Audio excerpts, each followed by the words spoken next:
Yo, what is good, everybody? It's your boy Golden Falls, Golden What If, whatever you want to call me, and I'm back with part 1 of What If Deku had an adaptation quirk, brand new series.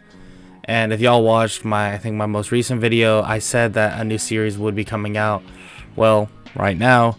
So that's what we got right now. And yeah, I mean, also, if y'all saw the ad at the very beginning of the video, make sure to check out the description if you're interested at all. I mean, and that's about it. But yeah, if y'all enjoy this What If, you enjoyed part 1, you enjoy the series, like so far after part 1, make sure to hit the like and subscribe button.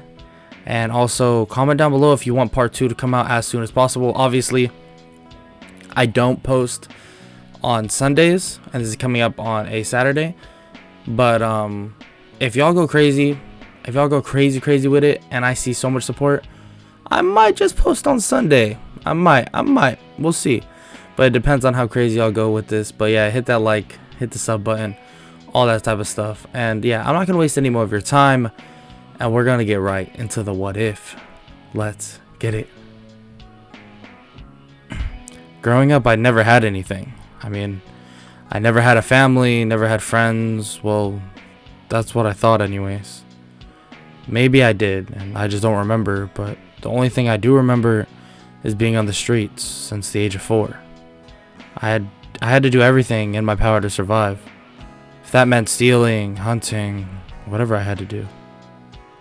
Throughout the years, there was a boy that wasn't known, didn't have a dream, didn't really care about society at all. All he cared about was his own survival. Since the age of 4, he was seen as some sort of criminal, but people would forget about it as soon as they would realize that it was just a young kid that didn't have anything. That boy's name was Izuku Midoriya, and in his eyes, the world was no sunshine and rainbows. Damn. The ground is so comfy as always. Midoriya is currently 12 years old, and he's waking up right now.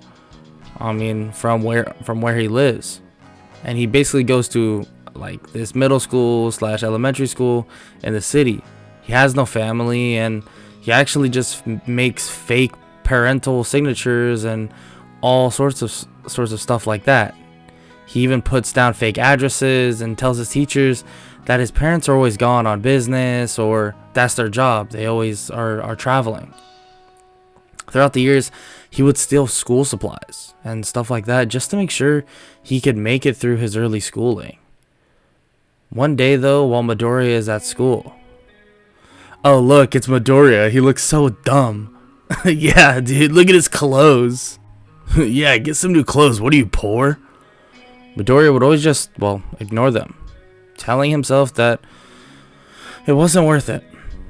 Midoriya for years never responded to the people's harassments, but due to this, everything just got worse. He began getting beat down bad from quirks that include strength enhancing, water quirks, fire quirks, and many other quirks. Yeah, that Midoriya is so lame. He doesn't even have a quirk. Midoriya hears this, but just keeps listening to the teacher. Okay, class, listen up. Today we have a new student that will be joining us for the next week or so until you advance to high school. By the way, quick little note. I kind of referenced it probably 30 seconds ago, but there's a time skip here, and that's why it goes from him being 12 to the end of middle school. I just wanted to say that because I'm sure someone in the comments was about to put that. But yeah, I just want really quick. Okay, back to the story. Sorry. The girl walks in and says her name, and her name is Rumi Usagiyama. The class begins to chatter, saying, "Why does she have rabbit ears?" Okay, class, sit down, quiet down. Please take your seat. And Rumi, take your seat next to Midoriya. Midoriya raises his hand to show where he is, and she sits next to him. Hey, nice to meet you, Midoriya. Look, don't take this the wrong way, but it's probably not the best idea to associate with me. You may get hurt from, well, these idiots. Midoriya gets hit in the back of the head and slammed into the desk. He turns his head to basically to see her, seemingly just ignoring the fact that his head just got slammed into the desk. See what I mean? Rumi hits the kid's hand off Midoriya. You just let them do that to you? Oh, yeah, I mean, it really doesn't even hurt. Rumi looks at him basically in confusion and asks what is his quirk, and the rest of the class laughs, saying he's quirkless. Midoriya looks at her and just mouths that, like, yeah, I'll just tell you after class. The class goes on like normal, and they basically head out after, well, the lesson is over. Rumi runs up to Midoriya asking him why the kids call him quirkless. Yeah, honestly, I don't know why I'm even telling you this, but I never got my quirk checked, but I know what it does. Huh? Why did you never get your quirk checked? Look, all I know is that I basically get stronger, gain resistances, and when I take damage or get burned and stuff like that. Wow. So is it like your body evolves because of the experience? Yes, exactly. I don't tell the other classmates. I'm just here to get ready for UA, and then I don't have to deal with them anymore. Rumi tells him that she wants to go to UA as well, and that they should train together. I mean, I usually just do things alone, to be honest. Midoriya goes to walk away, but she grabs his arm. What do you mean alone? Midoriya rolls his eyes and tells her basically to follow him. While they walk, he tells her that he's been living on the street for a long time now. Actually, his whole life. So being alone is kind of just his thing. Rumi looks at him and is just in shock, and then realizes all the scars on his body and sees that his knuckles have fresh wounds. Did you just start training your punches? Midoriya puts his hands in his pockets. Yes, Rumi. Look, I don't need pity. Nobody has helped me all my life. It's just normal now. Rumi grabs his arm and begins walking. Where are you taking me? Rumi doesn't respond, and they just keep walking. They approach a house. She knocks and a man opens the door. Oh, hey sweetie. Oh, who's this young man? Rumi explains the situation to her dad, and that he's been living on the streets on his own since he was 4. And basically has no parents, family, or help in general.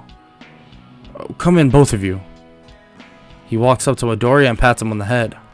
You can stay here until you make it into UA. I heard they have dorms there. But if you need somewhere to stay after high school, you can always count on me. No, sir, you really don't need to do this. I mean, I'm always alone, so it's just... Rumi cuts him off, saying that he doesn't have to be alone anymore, so he will sleep here, and that her and her dad will help him as much as they can. Well, I don't say this ever, but I'm sincerely grateful. Wow, Zuku, adapting to social situations. I didn't know your quirk worked like that. Midoriya cracks a very, very subtle smile at the remark, and Rumi smiles, seeing that Midoriya doesn't seem to be, well, as frowny or as down as he was before. The last day of middle school occurs, and Midoriya has been staying with Rumi's family for, about a week, and they both decide that it's basically time to start their training since middle school, well, is over. Well, if we want to go to the beach and clean up, we can clean up the beach. It's pretty massive and covered in heavy trash. Rumi says that that's a great idea, and they head to dig up a beach to see how bad it is. When they arrive, they see trash piled up everywhere. Well, come on, Rumi. Let's get started. The beach isn't going to clean itself. They jog toward the trash, and begin cleaning. For the next 5 months, they clean the entire beach, and Rumi becomes a lot more, fit. And Midoriya sees slight gains, but he's been training hard practically his whole life. So, the gains are very minimal, but it can definitely be shown. Finally, we are done. Huh, Izuku? Yeah, it wasn't too hard, but you definitely progressed a lot. Also, is your quirk really just rabbit?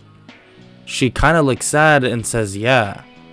You know that quirk, when you train it, it must be good because rabbits have insanely strong legs. She looks at him in shock that he complimented her, but still seems like the same Izuku. Well, let's head back to your home before your dad gets worried.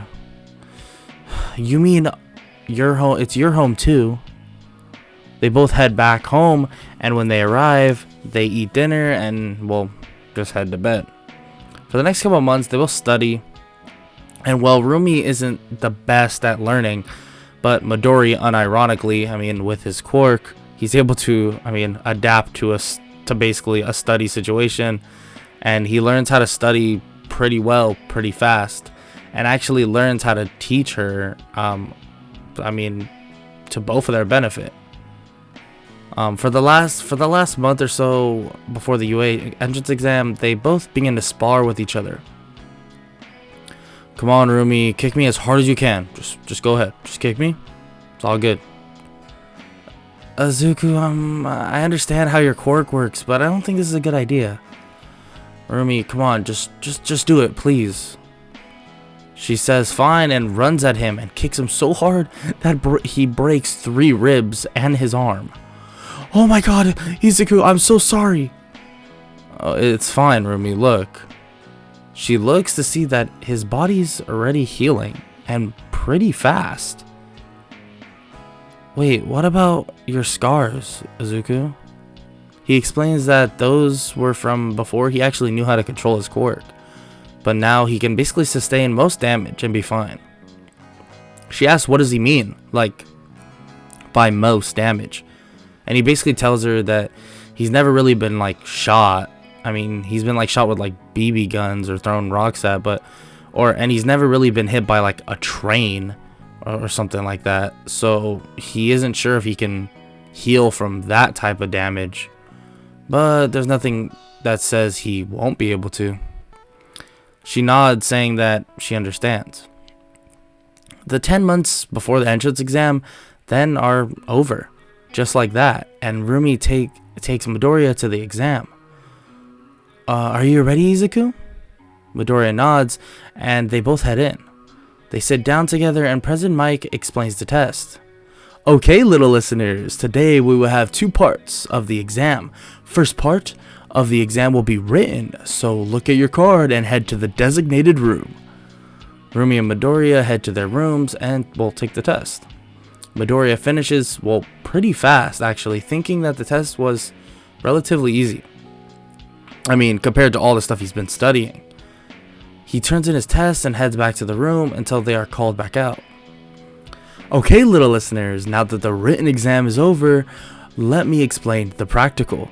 There will be 1, 2, and 3-point robots that will give you all points. There is also, as President Mike is about to talk about the last robot, a kid with blue hair stands up, saying all this stuff about how it's not professional to forget details and that he missed out on a robot, and then turns to Rumi and Midoriya. Rumi is currently asking Midoriya how he feels he did on the written portion of the exam. Hey, you with the rabbit ears, pay attention or just leave because it's obvious you're not taking being a hero seriously. She's about to say something, but Midoriya grabs his shirt. I will give you 5 seconds to apologize to her, or I will throw you across Japan. The blue-haired boy panics and apologizes and sits down. President Mike holds back laughter, and it just explains to basically avoid the 0-point robot. Rumi then stares at Midoriya in shock that he actually defended her. That like throughout this time that they've hung out, and it being almost a year now, that like that's the most emotional he's really seemed. And then they both split up and arrive at their own gates. Midoriya stands waiting for the gate to open as someone walks up to him. Hey, you're really cute. What's your name? Midoriya just, well, sort of ignores her, and she says her name is Mina. And then he turns to her. Oh, were you saying something to me? She rolls her eyes and walks away, and Midoriya just, well, shrugs. I mean, knowing that she was talking to him, but also being kind of clueless to most things around him. The gates swing open and Midoriya goes sprinting out faster than probably most Olympic sprinters, and obviously faster than most people without a speed enhancement quirk. He begins destroying robots very easily, looking at his hands, thinking that all that training really did help. He doesn't stop destroying robots, and he racks up like 200 robot points. The teachers that are watching ask Nezu what's his quirk, and Nezu just says it's called Survivor. But that's it. There's no other details that even come along with it. Nezu decides to test his strength out by sending out the 0-pointer. Midoriya begins to feel shaking all throughout the city and sees the 0-point robot. Whoa, that's the 0-pointer? Maybe I should let it hit me. He contemplates this for a second, but then sees that someone is in trouble and is struggling to get out from under the rubble. He runs over, and as the foot of the robot is about to crush the girl, he catches it and pushes it over as hard as possible. He then takes another robot and electrocutes himself and sends his hand through the 0-point robot on the ground, frying its circuits. Well, that was easy enough, but I really wish I could have let it hit me. I might have gotten stronger from it. Midoriya walks off with a serious face as if he thinks he didn't do anything impressive.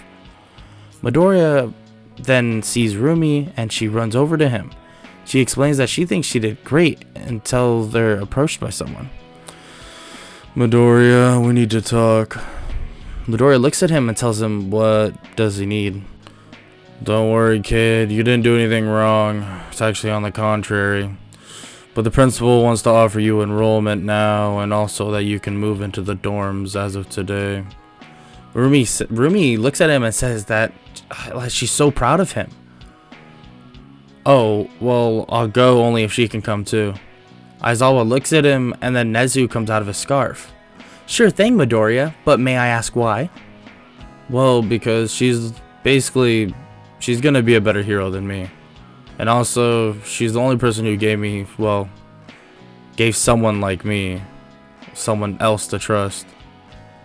She blushes at what he said and realizes that slowly but surely, Midoriya is opening up from what he once was.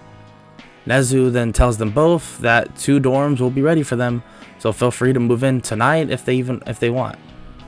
They thank Nezu and head home. I can't believe it, Izuku. We did it. Rumi looks over to see Midoriya tearing up.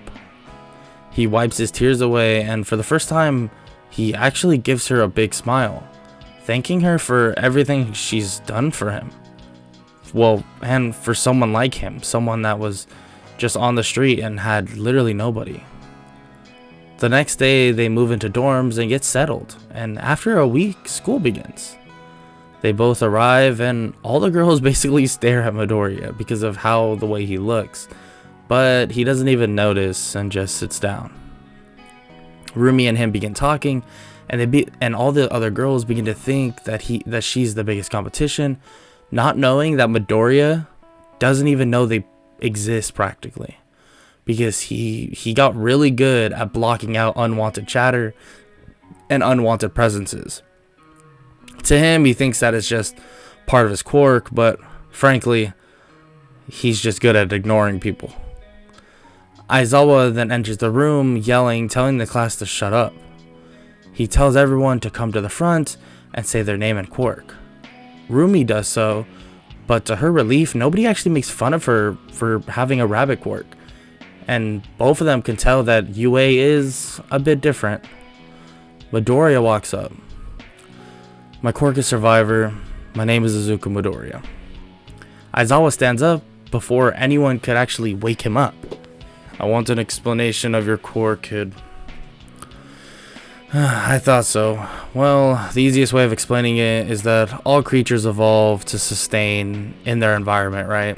It's the same for me. The more damage I take, the more durable I am. The more I train, my my striking power, the better my striking power will get. And no, before anybody asks, this is not a workout quirk. I have to put my body through insane amounts of pain for it to actually matter. So if we're talking about burning myself at the stove, that won't really help. But burning myself in a bonfire, that will help. The class kind of looks at him like this kid is insane, but Aizawa just nods and thanks him for the explanation, and Midoriya sits down. Okay, problem children, put on these PE uniforms and meet me out at the field. Everyone does so, and they meet Aizawa outside. Okay, listen up. You'll all be taking a quirk assessment. So whoever got number 1 in the class, in the entrance exam, throw this ball. A boy by the name of Bakugo walks up, saying that he obviously got the highest.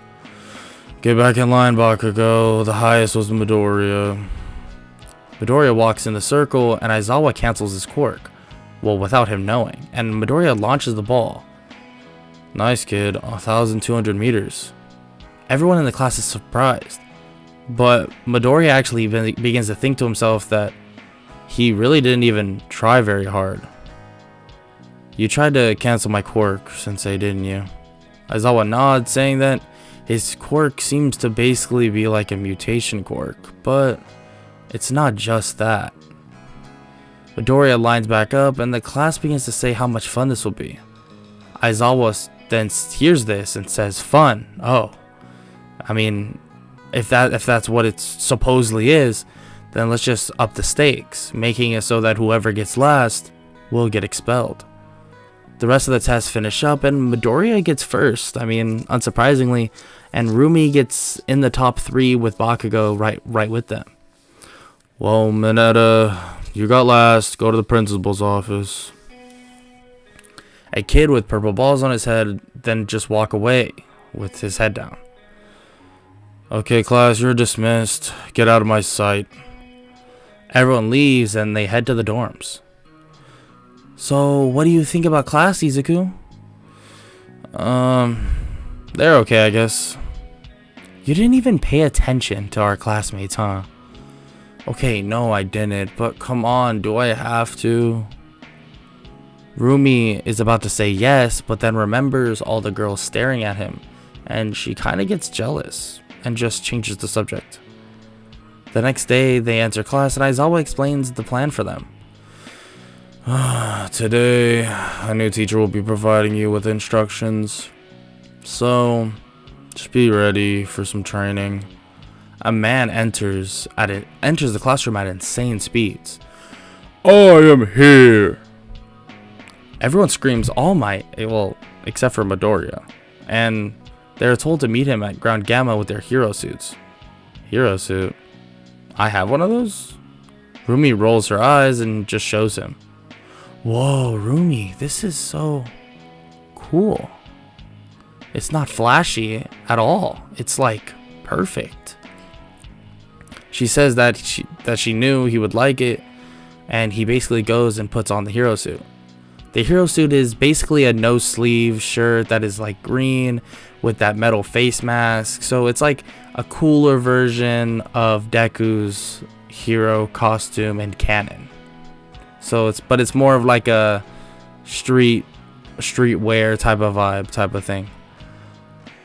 They all meet All Might at Ground Gamma, and he explains that the school told him to do hero versus villain training, but he decided that he should basically train everyone in true combat first. Well, we will have 2 teams. Well, 2 teams each in each match, and each team will have one match against another team, so it will be 2 versus 2. The first match is Bakugo and Todoroki versus Midoriya and Rumi. They then meet in an open street, and All Might begins to count them down. The fight begins in 3, 2, 1. And that is the end of part 1 of this What If.